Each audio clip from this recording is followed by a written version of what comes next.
Today I'm going to make a cucumber salad with lemon juice, dill, and some carrot shreddings on top.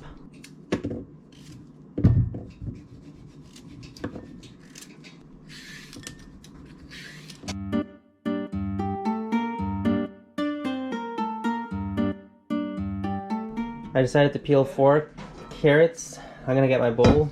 I'm going to use this shredder to shred the carrots and this one to slice the cucumbers. So with this shredder, you just shred your carrots. It's a really easy task. I just finished with my carrots now. So I'm going to clean this shredder and make my cucumbers next.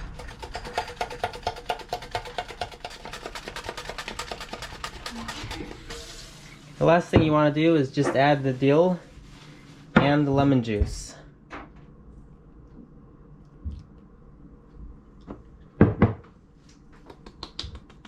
You can also put some salt in there. I got some Himalayan pink salt, so I put that in.